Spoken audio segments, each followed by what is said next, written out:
Hey, it's Johnny Jet. Welcome back to my podcast YouTube channel. If you're not a subscriber, please click that button below. Today, we welcome back Kevin Revolinski, the Mad Traveler. And the reason why it's mad, I just found out, is because he's from Madison, Wisconsin. But he's definitely not coming from Madison today. Kevin, show us your view before we tell people where you are. Do that. All right, people, try and guess where Kevin is. I'll give you 3 seconds. 3, 2, 1. Okay, he's in Khao Lak, Thailand, which I've been fortunate enough to go. What is it, about an hour drive outside of Phuket Airport? Is that right? It's about an hour and a half. Hour and a half. Okay. Hour and a half. And it's 11 hours driving from Bangkok. And I know that because we just did that. Wow. How's that drive? Just long. And traffic is never great on the highways, but in a little bit of a mix of people going too fast and people going too slow and chaotic. And they drive on the other side of the road, right? I can't remember. They do. Okay. Yeah. I'm just remember the traffic out of Phuket, or how do you pronounce it? Phuket? Phuket. With a P. I see. Anyway, Kevin married a Thai woman, and he's lived in Thailand. He's lived all around the world. Right? Did you live in Europe? Let's see. I lived in Italy for a year. Yeah. So and then did you live in South America? Turkey, Panama, Guatemala. Yeah, I would say you lived all around the world. That's not bad. Yeah. Yeah. In Thailand. Did you live in Japan, or you just visited Japan a lot? Visited Japan a lot for work mostly. Gotcha. But, yeah. So anyway, he's been around, and he lives in Wisconsin, but he's in Thailand. He just arrived a week ago or so. And so I thought it would be great to have him on to talk about what it was like to get to Thailand, the restrictions, what kind of tips he has for people who are thinking about going, and even if it's a good idea for Americans to be going to Thailand right now. So Kevin, before you start telling me everything, how can people find you? My website is themadtraveler.com. Okay, that's pretty easy. Yeah. All right. So, Kevin, you flew from Madison to Chicago, Tokyo to Bangkok. Is that correct? Yeah, we took the bus actually from Madison. We got a very good bus service that goes right to the airport. So what's that bus service? Easier. That's Van Gelder Coach USA. How much does that cost? $30 one way. Okay. And is it packed? Yeah. This time it was half full. And how long is that ride? 90 minutes? It's 3 hours. 3 hours. Wow. Yeah, it's 3 hours. But when you figure in the, getting to the airport, the flight, the taxing and all that stuff and the connections, it's really about the same. I got you. But we take the bus because the weather is sometimes so unpredictable, especially when it's snow season. And we've even been, canceled because of high winds or something in Madison in the past. So that's smart. And then do you spend the night in Chicago, or you just go that morning? Same day. Yep. Go in the morning, check in, and off you go to Tokyo. And then that's about a 13-hour flight. And then the connections are usually rather short. And what's that, five to Thailand? Bangkok? It's 6 on the way there, 5 coming back. So, a little short. And how were the flights? Were the flights packed? They weren't full, but they tried to keep people in economy. At least they had a space between everybody on those 3 seats to the side. That's nice. And to Thailand, it was a little less full. The one to Tokyo, of course, is going to split into all the flights to other parts of Asia. So that one was, as expected, a bit fuller. The one to Thailand was less packed, but still adequately. And what was it like transiting in Tokyo? Is it strict? Can you only go to certain places? The transfer was surprising because in the past we've always gone through security again, something that I always found a little foolish, as though I were composing a bomb on the plane and now I brought it off. And we didn't do that this time. We just went straight to our gates. So it was really easy. Some of the shops aren't reopened since the pandemic, but for the most part, it was, I'd say, business as usual in Narita. Okay. If you're transferring. And everyone's wearing a mask, I assume, in the airport and on the plane. On the plane, in the airport. Like no problems. I mean, there's not at all. And everyone's wearing them properly, I imagine. For the most part, there's always somebody. Is there? Okay, even on those flights. Well, they're not. Yeah. I gotcha. But in Thailand, I mean, the mask is still in place, and people in the streets are wearing it to the point of excess. And I'm, a big fan of the mask. I do believe that if you cover your mouth when you sneeze, there's a point, and N95 is huge. But you see people standing in the middle of a rice field alone as you're driving by on the highway, and they're wearing a mask. And you think, Wow. "Mm." Yeah. But the willingness to wear it, though, is I think helping them God, contain do you think it. they have to wear it, or do you think they're just doing it? Uh, it's hard to say. I mean, it is the rule. It's the rule at this moment that you have to wear a mask, but people are in restaurants taking them off to eat. So I mean, it's realistic in that sense. But they're just not shy about wearing a mask. Nobody's embarrassed of it. Nobody's struggling with it, and they just have an endurance that I admire. And seeing the wait staff last night at the restaurant hustling in 95-degree heat back and forth between tables with masks on is wow. Totally. So are you Yeah. eating indoors too, or just outdoors? Indoors and outdoors. Yeah. Okay. We try to get the tables outside though, just to be So, extra safe. if you were knocked out for the last 3 years and just woke up in Bangkok, would you know there's a pandemic going on? Yeah, for sure. Because any place you walk into has got a thermometer that you put your hand in front of. Like 7-Eleven even's got it. There's hand sanitized squirters in every corner. Everyone's wearing a mask. There are signs and notifications that how to be safe. And So they take your temperature with your hand? yeah, you just put your hand up to the sensor, and at 36.7 or whatever.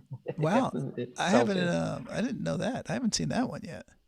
Yeah, and technically you need to do that to get on the SkyTrain too. I don't know what I think one time I came up with a wrong number, and they said do it again. I did it again, and I got the right one. I'm like, I Okay, don't know so if they were going to turn me away or I assume not. they would. Yeah. So there's well, someone monitoring it. absolutely. Yeah. Okay, interesting. And how is the SkyTrain? Is the SkyTrain still packed? Actually, it's not usually that packed. It gets pretty packed around rush hour, and but when we've been on, it's yeah. I mean, it's full, but not like Tokyo full. Right. So Right. And where they're pushing you in. and how about the outdoor, the streets, the street food? I mean, you and I had dinner one night at one of the markets. I can't remember what street it was. Koi something. Yeah, it was soy? in Tonglor, and yeah, a lot of those places are gone, and that's not because of COVID. That's because of development. Wow. A lot of buildings are going up, and a lot of them went up during the pandemic. The SkyTrain routes have expanded. The subway has expanded. A lot of construction happened during the pandemic. And do you take the train from the airport? I've never done that. I've done it once or twice. It's not entirely convenient for us because it takes us to a place downtown where we then have to get a taxi back to the house. So we just we schedule a taxi. We're fortunate enough to have a neighbor that we make an appointment with. I see. So, and what do you recommend for visitors? Should they schedule a taxi, or should they? I think you can just go to the official taxi stand at the airport, and it's fine. They monitor that better than they did years ago, where you had to worry about being cheated by a taxi driver in many places, not just Thailand. But now you've got a number on a sheet of paper, and it's monitored better. The train is fine if that's where you're going to. And when we say cheated by a taxi driver, I remember, arguing with Thai drivers multiple times, and it's the hotel tells you this is how much it is. You get in the car and you ask them how much, and they give you a price like 3 times the amount, and you say, no, it's this price. And then you realize it's only $2. Yeah, right. Yeah, so that's I'm like, the other thing you're arguing over. Yeah. So I'm like, one time, I can't remember what it was. The guy might have said 200 baht. And I said, it's supposed to be 50 baht. He goes, 200. I said, no, 250 baht. And he's like, no, okay. It's true. You're quibbling over 50 cents or $1. Yeah. It's like, oh, geez, what am I doing? But we just insist on the meter. And as long as they're using the meter, you get what's fair. And if they're giving you the runaround, well, it's not really to their benefit because then they're stuck in traffic. And are you using Ubers at all? Uh, Not this trip. Last year we did, and they had the London style ones where you can kind of step in, almost level with the curb. The old classic looking cars. Really? That was a new service in the last couple of years. Okay. So, but yeah, for the most part, we haven't used Uber Well, yet. Thailand traffic, if you've never been, rush hour is a nightmare. I mean, literally, we were going to a party one night and we moved maybe 4 inches in 30 minutes. And I'm not kidding when I say 4 inches. We got out and we had to take motorcycle taxis. It was my first time ever taking one. I was like, my dad would not be happy. Yeah, the motorcycle taxis are fast, but yeah, definitely have insurance. Yeah, I don't think insurance is going to cover that. Actually, you're going to have to read your. Perhaps that might be high risk. Yeah, you're going to have to read your fine print before you do that. Yeah, we have friends who insist on driving, places, and I just always, parked under the SkyTrain, looking up and thinking, oh, they're all going, and we're just stuck in traffic. So if you can use the SkyTrain, I definitely recommend that. For sure, and it's air conditioned. All right, so air conditioned. So I know getting to Thailand, it's not just like buying a ticket like the old days and just going with your passport. I mean, or getting a visa on arrival. Right. Last year we went. It was really complicated. Lots of documents submitted. We had just gotten our vaccination, so we could go, and it was vaccinated only. And you had to submit documents to the consulate in the United States, and then you arrived, and it was just a kind of a long, dreary mess of going through checkpoints in the airport before going to a 7-day quarantine at a hotel that we had to have pre-booked and everything. And that was down from 14. And that only lasted for 3 weeks before they bumped it back to 14. This year, you have to be vaccinated. There is an alternative quarantine for people who are not vaccinated, which is like a 5 days quarantine in a hotel. Then they give you a PCR test to make sure you're clear, and then you can go. But if you're vaccinated now, you've got the test and go. So you have one night booked at a hotel. They take you from they've got a booked, van to take you in quarantine, so to speak, to the hotel. You have a test, you go to sleep, you wake up to the result, you're free to go. Then you do a independent test on day 5, self-test, and email the results on an app, I guess, actually. Okay. And that was much better, much easier. And do they give you that test for that day 5? Yeah, they provide that, and you take it with you wherever you go. And do they track you with an app or anything like that, or a bracelet? They have an app. Whether it's actually effectively tracking anybody, I don't think so. Okay, it's not like Hong Kong where they know everywhere you are. Yeah, and people shut this off. They don't turn it on. Even submitting the test result was tricky until I figured out that if you shrink your image down to a small file size, it goes through. Otherwise, people are like, I can't upload it. And they were having a lot of struggles with it. So that's a good tip right there. Yeah, for sure. And the chatter online was like, they don't really care if you've taken the test. People are thinking that this is being taken. The second test is in Thailand. You don't mess around. You follow the rules. For sure. Anywhere, honestly, I don't want to mess with any authority, corrupt or otherwise. So when you landed in Bangkok, I mean, was it business as usual? Going through immigration, long lines? This year it was so fast. Last year, part of it was multiple flights happened to arrive at the same time because of a flight delay. But this time it was staggered, like I wouldn't call normal time, but it's not quite as busy as it was 3 years ago. But we arrived, we got off the plane, we walked through a checkpoint that looked at our documents for the test and go, and then went through immigration. It was it. And how long was that? How long do you think that took? Half hour. Okay. It's not bad for Bangkok. And that's, half hour luggage in hand and rolling out through security. I was surprised. And if you're lucky enough to fly first class or business class, do they still have that special line like they used to? I believe so. Yeah. Okay. Because that saves time. I'd like to know. Well, you got to start using your miles and points, my friend. I need more miles. Yes, for sure. But yeah, there is, way around it. And there's also the transfer flights that go through there, to the other places. But and there's still a sandbox program in place, but that's basically what we've now evolved to. After April 1st, you're no longer required to have a PCR test before your flight. Okay. And for us was an annoyance, but doable. It's the 72 hours before, but that's no longer required. You do get tested here that first night. So that's it. So now that's it. Wow. And do you have to show proof of travel insurance like you did before? Yes. Instead, last year it was proof of $100,000 in travel insurance in case you get COVID, and they had specifically mentioned that.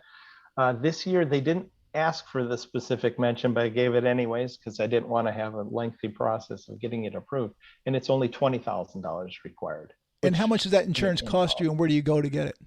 I go to World Nomads always, and I think we're here a month, and I think for the two of us together, it was just over $200. Okay. Yeah, that's a good deal. It's a great deal. So. Okay, and it covers COVID. And they were quick to provide that letter that says that this does cover COVID-related illness. So. Okay. And then when you got off the plane and went through immigration, and you said they had a taxi waiting for you, is it a special taxi or a hotel van? What was it? Yeah, the hotels that are approved for this have relationships with local hospitals. And so they have staff that will come and do the tests at even 1 a.m. when we arrived at the hotel. There was a couple people there to do the swab test. And the van was just for us. And somebody was there with a little sign and collected our luggage and took us to our ride, and off we went. And how much does that cost? You get to choose a hotel? Part of the package. Yeah, we get to choose the hotel, and that was part of the package. And I want to say that was just over $200. Okay. For the hotel coming in. And what star would you? What kind of star is that? A 2-star, 3-star, 4-star, 5-star? 4-star. Okay. Yeah, that was a 4-star. And can you do like Mandarin Oriental the first night or no? Does Mandarin Oriental have the testing go? Accessing. Probably. A lot of the nice ones do have it as well. And they've got like a dedicated floor or something. Okay. But yeah, ours was 4 stars. It was at the Grand Center Point Hotel on top of Terminal 21. Okay. I mean, what's so incredible about Bangkok is that you can stay at a luxury hotel for, I'm talking a lot less money than anywhere else in the world. Absolutely. Yeah. Especially if you find a deal, but even the regular prices are. And where do you find your deals, by the way, for your hotels? Your wife? Where do we find our deals? Yeah, my wife used to be in the industry, so she calls friends. I see. But she Googles around. We know the places that we like to go to, and often we're staying with family. So, but for this, I got to get her to write a blog post for my site on how to find the great. Absolutely. Yeah. All right. I'm sure she'd be happy to. Good. So then you were in Bangkok for a while, a week? About 10 days, and then we took a road trip with a couple friends down here to Khao Lak, checked into a beachside resort, went snorkeling in the Similan Islands, diving in the Similan Islands, and we'll go to Phuket town for one night to just explore the old town. A lot of people just go to the beaches there. We're going to the historical city center. Well, there's a national park there that you got to go to. I don't remember the name, but my wife and I went, and we floated down a river on a bamboo river raft. It was amazing with a guide, and I think that's nearby. Yeah, we focused on the ocean this time. I think that might be literally across the highway from us. It's close. I mean, yeah. I can't remember, but anyway, did I miss anything? Not really. Well, right now, there are not a lot of foreign travelers, I would say. Songkran's coming up, so we've got a lot more travelers from Thailand going out to going home. Songkran is which holiday is that? It's the Thai New Year's holiday. It's usually a 5-day thing, and with the water fights, all that stuff has not happened in since the beginning of the pandemic. So it's going to be a big party this year. It's going to be a little bit more of a party, although I'm sure they're encouraging people to be safe, but. And when does that happen? A lot of steam let off. That the 13th. Yeah. Yes, the 13th. Okay. My fact checker. I love a built-in fact checker. What's that? Mandarin Hotel, the Oriental. Yeah, confirmed. The Mandarin Hotel has the test and go. Oh, wow. We She's had dinner hired. there a couple days, or about a week ago on the river. Lovely. Oh, And yeah. again, this is the Mandarin Oriental, and we're having dinner, and it really wasn't unreasonable. You know, you Right. think, wow, this is going to be the tops of the tops, and Right. And in very good. Cowlock, do they still have that JW Marriott? That's where we stayed when we were there. They do. Yeah, just down the road, about 2 miles, maybe. Okay, that's No, where we not even stayed. a mile. And I remember Yeah. we're at the pool. My wife orders, pad thai, and I was like, "Oh man, that's going to cost a lot of money." And it was like $7. Yeah. I don't know if it still is, but we before that we'd go down to the beach, which was right there, and we'd take a left, and like literally like a couple hundred yards there was, a little cafe on the beach, and pad thai would be like $1.50. Yeah, it's probably a little more than that now, but not much. Okay. It's the prices haven't gone up drastically, but over the years, notice It's been that sort 10 of thing. years since I've been there Yeah. to that part. At least maybe not that long, but seems like it. We ended up at a restaurant on the drive down that was outside of Chumpong. No, well, anyways, overlooking this beautiful green space. It wasn't part of town. There was nobody there, and we thought, you see a restaurant like that in the U.S., you think, is anything going to be fresh? Is this going to be any good? Right. And for not even $10 for 2-3 dishes for each of you, for each person, and this beautiful view, and it's always good. $10 a person. $10 a person. $10 a person. Okay. Overeating, mind you, and that's a lot of money to spend on Thai food. So you have, there was a lot of food for $10 per person. I miss Thai food, and I miss the fruit, mangosteens. Are mangosteens in season right now? The mangosteens are not in season yet. The mangoes are. I love the mangoes. And the mangoes are Rambutans. Rambutan. I don't see it yet. Don't see it yet. It's coming soon, though. Okay. Coming soon to a season near you. Because April is the hottest month to go to Thailand, correct?